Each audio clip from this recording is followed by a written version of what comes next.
Okay, perfect. So this is your prompt. A 35-year-old G1P0 female at 30 weeks gestation presents to a small rural emergency department with abdominal pain. When your charge nurse called L&D, they asked you to monitor the patient in the ER for about 30 minutes because they are short-staffed and have no nurses currently available to triage or assess the patient. The patient has also had nausea, a throbbing headache, and some blurred vision. Okay. Got it. Okay, so we're going to start off with our roles. So I'm Katie, and Kate, I'm going to serve as team lead. I'm going to assemble my team. We're going to make sure that we're all wearing our wonderful, beautiful PPE, and we're going to get started. So Annie, would you be able to be my recorder for me and also liaise with consultants and family members? Sounds great. Perfect. Okay, Amir, would you be my airway person or airway expert? Fantastic. Okay, and Miriam, would you be able to assist me with monitors and physical exam? On it. And Henry, you are going to be my medication expert. Are you able to do that for me? Yes. Fantastic. Okay, team. So we're starting off with this patient in a monitored bed. Thank you so much already for putting on those monitors. I'd like heart rate, oxygen, blood pressure, respiratory rate, and temperature and glucose, please, to start us off. And if we could get 2 IVs, large bore, and an EKG. Thanks, team. We're going to send off I'm going to draw bloods, and I'll just start off with sending some labs. So I'd like CBC lights, bun creatinine, coags, beta HCG, because we know that she's pregnant. And we are going to also send off urine, including protein, liver enzymes as well. Because I am concerned, given her history of pregnancy, abdominal pain, headache, and nausea, that this could be preeclampsia. What do you think, team? Agreed. Yeah. She's hypertensive. I'd be worried about that as well. Okay, yeah. So looking at her vitals, she's tachycardic, she's hypertensive, she's afebrile. She has a story that's certainly concerning for preeclampsia. And I'm going to start off with my ABCs. Is she talking to me? Is her airway patent? Yeah, I'm doing okay. Okay, got it. And this is your first pregnancy, ma'am? Yeah. Do you have any other medical conditions? No. Any allergies? No. Do you take any medications? No, nothing. And when did you start feeling unwell? Today. Okay. And what happened? Belly pain, some headache, some nausea? Yeah, I just have a horrible headache. My vision's really fuzzy and my stomach really, really hurts. Okay, got it. So we are concerned about preeclampsia. We're going to monitor you. We're going to make sure you have the right medications, and we're going to get OB involved as well. Annie, would you be able to call OB and let them know this is what we're thinking and what we're worried about? So you can go to slide 4 to see your patient, and your capped glucose is on slide 5. Beautiful. Okay. So we see our patient. She looks like she's, well, her eyes do open. She looks like she's GCS 15 to me, but she looks uncomfortable. Blood glucose, I am happy with at 6.4. So good work, team. Are we able to get any fetal heart monitoring? Yes, great suggestion, Henry. That would be our next vital, because you can go to slide 6 for your fetal heart rate. Okay. And I'll play it. We've got a good fetal heart rate. I'm not sure exactly what the rate is. Maybe it reads at 160. Okay, perfect. Okay, great. So I'm happy with that fetal heart rate, so that's good. Pupils, are they equal and reactive? Equal and reactive. Fantastic. Okay, good. Very important. Katie, can I interrupt? Yes, please. So do we know how far along this lady is? Absolutely, yes. Ma'am, how many weeks are you? I think I'm about 30 weeks. 30 weeks. Okay, got it. So this is a point where the fetus would be viable because we're beyond 24 weeks. So I've assessed her GCS, and then on exposure, do we see anything else when we examine her? Any rashes? No Any rashes. Nothing else. Good. Perfect. So we've obtained a good history. We have good IV access. I'd like to take control of her blood pressure with some labetalol. Does the team agree? Labetalol sounds good. Yes. Excellent. Okay, great. So maybe start at 200 milligrams Okay, perfect. IV. Do you agree with that, Kate? Sorry, was someone else speaking up? Was that Miriam? Oh, well, Henry wanted to clarify the dose. Sorry, what was that? Labetalol at 200 milligrams to start. I would do 20. 20 It milligrams. is more appropriate. Gotcha. Great. Katie, I was also wondering if Yeah. it might be a good idea to drop some mag sulfate just in case things. Absolutely. We're going to want that in the room and ready. So I would go with 4 milligrams if we could have that ready. And we do have IV access, so that we would be able to push IV, which is wonderful. But we do have to be aware of hypotension with that. So if we could have some normal saline available and ready as well. Yep, Great. I have the normal saline here, and labetalol I have just given 20 milligrams IV. Can we reset the blood pressure? Yes, please. That would be wonderful. Okay, so just cycling the blood pressure now. And our goal team would be a systolic of around 130 to 150, diastolic of 80 to 100. So that's what we want to get her down to. And I Not have, get blood pressure. and I have the Maxolf ready at 4 Okay. kilograms. Great, thank you. Hi, team. I'm one of the emerge nurses. I think your patient in the room is seizing. Okay, got You it. can go to slide 1 and see your patient.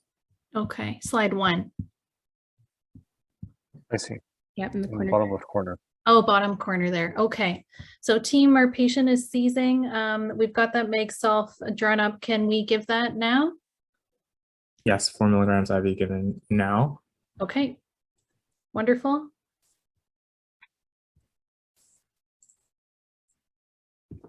She's continuing to seize. Okay. She is. Okay. In that case, can we give her another 2 milligrams of Meg Sulf and recycle her blood pressure as well? All right, so I'm just cycling the blood pressure here. And I'm just wondering, I did give a phone call to L&D and obstetrics. Did they have any recommendations? You can't get a hold of them at this time, unfortunately. Okay. Okay. Got it. 2 milligrams of Maxolf is in. Okay. So she's continuing to seize. Her blood pressure has gone down a little bit and her O2 sat is only 88. Amir, would you be able to prepare? Oh, you already have prepared.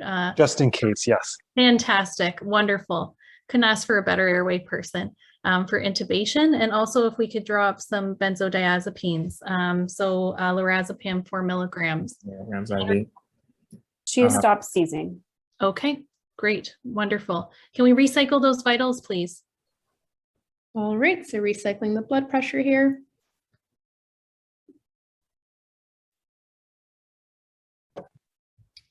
Okay, so heart rate, she is no longer tachycardic. Her O2 sat is only 90. I'd like some oxygen on her if we haven't already done that. Absolutely. Would you like nasal cannula or would you want a non-rebreather? Non-rebreather, please, would be fantastic, Amir. Thank you so much. Blood pressure, she's 165 over 115. We still need better control of that. Let's repeat the labetalol 20 milligrams. Okay. And would you also like an infusion of the Maxolf? And well, she's I'm concerned about her respiratory rate. Okay. Yeah. Off on that for now. Oh no. Okay. Her respiratory rate is now 3. Amir, would you be able to provide some guidance? Oh, she has a no Sure. respiratory rate. Okay, we're going to need to intubate her. Absolutely, I agree. Let's make sure that she's not obstructing because of all the medication. So we'll start by giving jaw thrust, chin lift, and also putting an oropharyngeal airway to see if we can alleviate any obstruction. Mhm. I'm going to bag valve mask her at the same time to see if I can pass air before intubating, because I can safely do that for a long time without any issue. Wonderful. Am I able to pass air with the bag valve mask? You are. It's a little bit, you're meeting some resistance. I'm meeting some resistance. Okay. So I convey that to Katie. Katie, Yep. despite a good jaw thrust, chin lift, and Mhm. despite an oropharyngeal airway with a bag valve mask, I'm meeting some resistance with my ventilation. I'm unsure if this is due to the pregnancy or if there could be some other oral pathology. So I'll take a quick look. I'll see inside the mouth. Can I see any swelling? Can I see any obstruction? Can I see any vomitus that might be obstructing this lady's airway? And how are you looking in her airway? Right. So I actually physically open her mouth. I look in with my eyes first. I will take a look with the glide scope if I can see anything beyond just the oral pharynx, any tongue swelling, any uvula swelling, anything like that. Okay, so no tongue swelling, no uvula swelling. If you put your glide in, you can go to slide 8 and look at the view there. Wonderful. Great work on Airway, Amir. Thanks, guys. Keep going. Let's see if I can watch this video here. Mhm. Okay. So I actually have a good view of the cords. Okay, so I guess I'm deciding to intubate now, which is not what I had initially planned, but sure, let's go for it.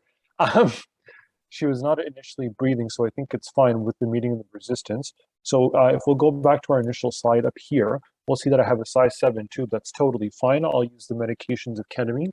I will not paralyze her, but I'll give her some ketamine and some fentanyl. So we'll say about 80 milligrams of ketamine. And I'll also give her 50 of fentanyl just to relax the cords as best I can and give a first pass rather than paralyzing the patient. I'll just bring those medications to the other side to make sure we've done that. Great. And do we have RT nearby? Good call. We do not have RT. Okay. So maybe Annie, if you don't mind giving them a call, just you can have them around. Unfortunately, Yep. I cannot find fentanyl on the cart, so I will use a larger dose of ketamine. I'll just go to 100 milligrams, and I'll administer that when I intubate. Great. And I'll call for a stat chest x-ray so we Thank can confirm tube placement. Sure. In the meanwhile, I'll look for tube misting. I'll use my end tidal to confirm placement, and I'll listen bilaterally to make sure I haven't gone down one side too far. Wonderful. Are you happy with your tube placement based on your physical exam and end-tidal CO2? If I could get some correspondence from the facilitators to see if there's any abnormalities that we find on that exam. And what specifically are you looking for? Sure. So I'm looking for tube misting first of all. When I connect it to my bag and go on, is there any tube misting? There is tube misting. I don't know if I have a end tidal capnogram or if I have just a colorimeter. Do I get end tidal CO2 change? You get color change. Beautiful.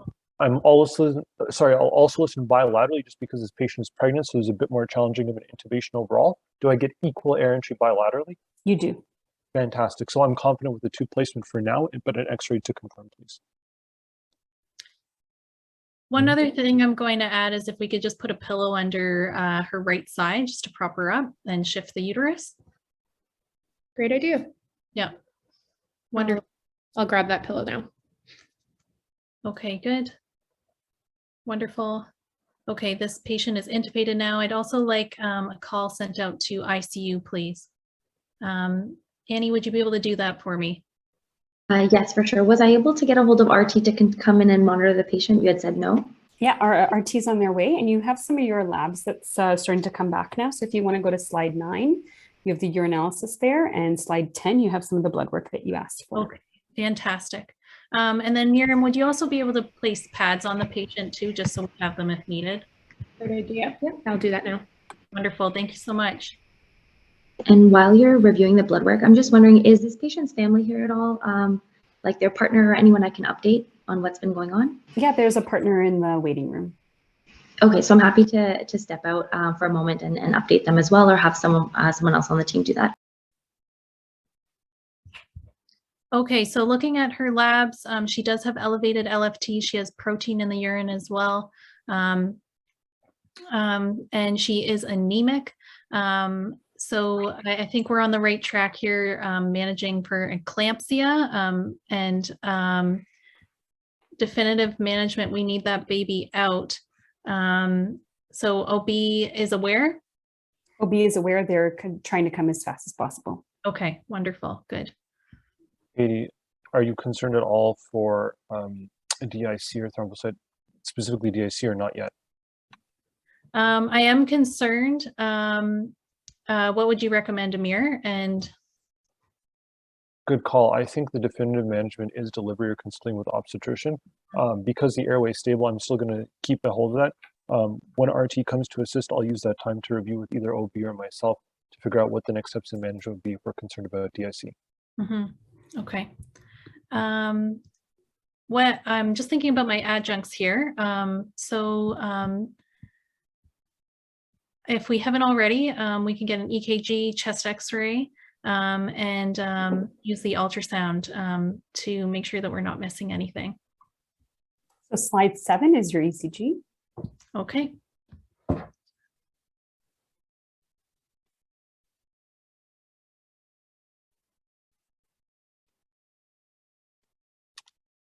Okay, she's tachycardic, as we know.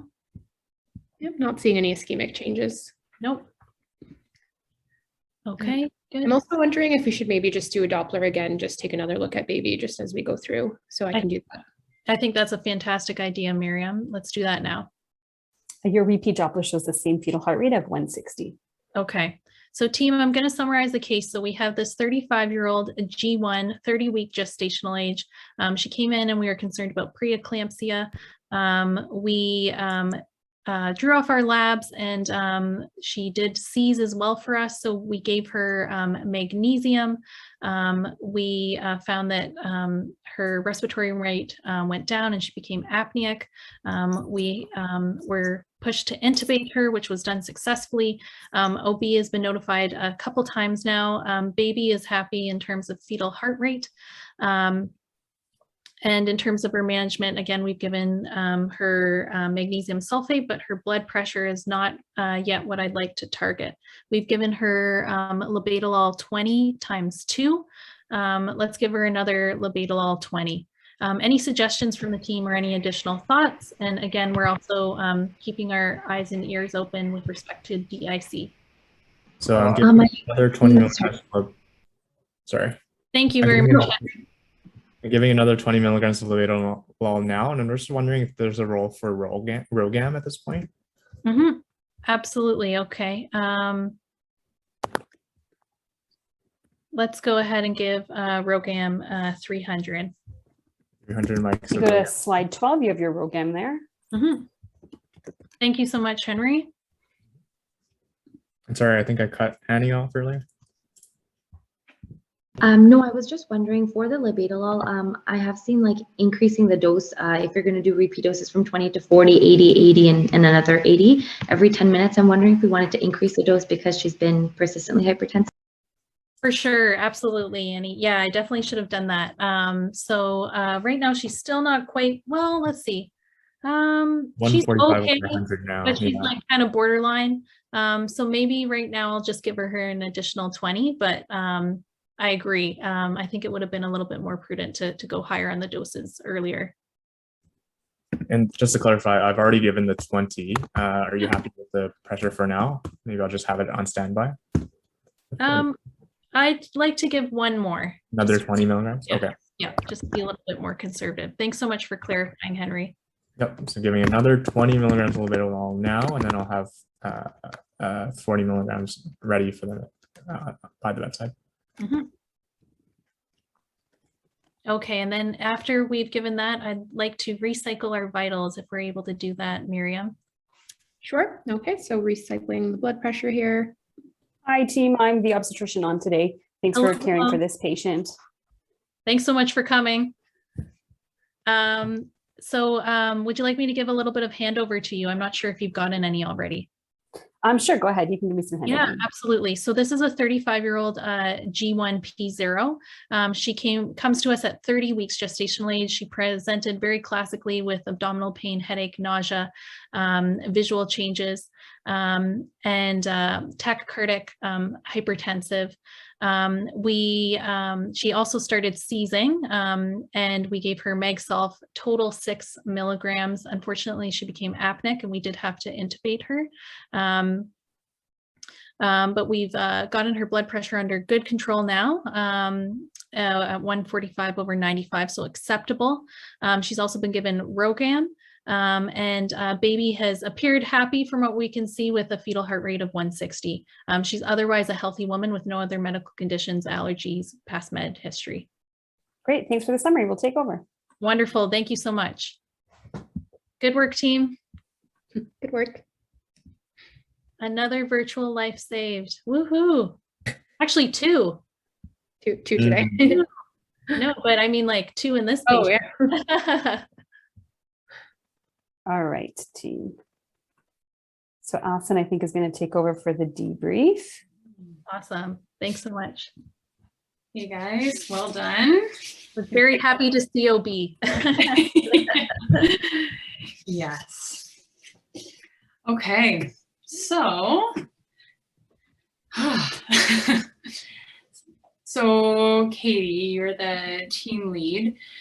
You know, I've got this patient, you're in a rural OD, and you know, OB patients go to OB generally. So this is definitely something that while we talk about and prepare for, is not something we generally feel super comfortable about. So tell me what was going through your head when